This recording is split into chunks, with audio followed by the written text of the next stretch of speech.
మరి రాష్ట్రం ఎట్లున్నదన్న? రాష్ట్రంలో విద్యార్థులు ఎట్లున్నారన్న? పక్కన ఉంటే రాష్ట్రం ఉన్నోళ్ళు మన మీద పెత్తనం చేసిర్రు, మన ఉద్యోగాలు తీసుకుపోయారు, మన నిధులు తీసుకుపోయారు, మన నీళ్లు తీసుకుపోయారు అని చెప్పేసి.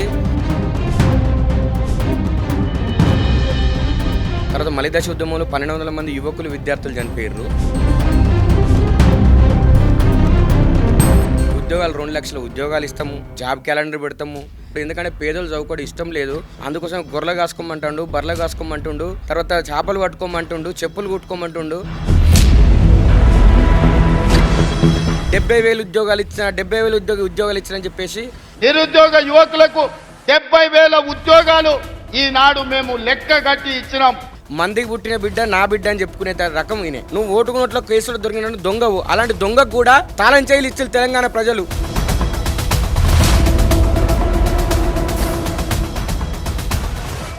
ఇప్పుడు ఆయన సపరేట్గా స్పెషల్గా తిరగడానికి ఒక హెలికాప్టర్ని కూడా తెచ్చుకోవడం జరుగుతుంది. దానికి 5 కోట్లు నెలకు. మరి ఎట్లా కడతాడు అసలు? ఈ ఉన్న హెలికాప్టర్ అట డుగ్గు డుగ్గు డుగ్గు డుగ్గు అనుకుంటానంట సౌండ్ వస్తుందట. ఇక్కడ రాష్ట్రం నడవడానికే లేదురండి ఆయన అంటే.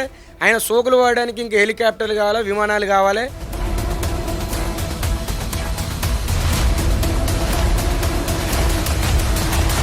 ఏదైతే గురుకులాలు అన్నారో గవర్నమెంట్ స్కూల్స్ కూడా తీసేస్తాడు. ఎందుకంటే మీరు అన్నారు కదా, వాళ్ళకి ఏది మంచి జరుగుతలేదు, వాళ్ళకు తినడానికి తిండి లేదు, కూలిపోతున్నాయి అనేసి. ఆ బాధ చూడలేకనే పాపం గవర్నమెంట్ స్కూళ్ళని తీసేస్తున్నాడేమో. ఇది సిగ్గులేని మాట మాట్లాడుతుంది. తెలంగాణ ఉద్యమం కొట్లాడుకొని తెచ్చుకున్నది ఏబీవీపీ, అందులో ముఖ్య పాత్ర పోషించింది. మరి ఇప్పుడు కొత్తగా కాక్రోచ్ జనతా పార్టీ అనేసి నిరుద్యోగుల కోసం పోరాడతాం, విద్యార్థుల కోసం పోరాడతామని వస్తుంది. మరి ఎట్లా పోతుంది ఇది ప్రజలలోకి? ఏబీపీ చేసినటువంటి పాత్రకును కాక్రోచ్ జనతా పార్టీకి ముడిపెట్టకనక్క.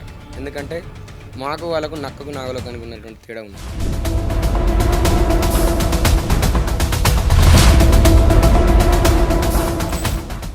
మొన్న జరిగింది పవన్ కళ్యాణ్ ఇష్యూ. మరి పవన్ కళ్యాణ్ వచ్చి ఇక్కడ పోటీ చేస్తా అనేసి అన్నాడు. మరి దీన్ని ఎట్లా చూస్తారన్న? కానీ అటు ఆయనకు చాలా మంది మద్దతు ఇస్తున్నారంటే కారణం ఏంది? వ్యతిరేకంగా తక్కువ మంది మాట్లాడుతున్నారంటే కారణం ఏంది?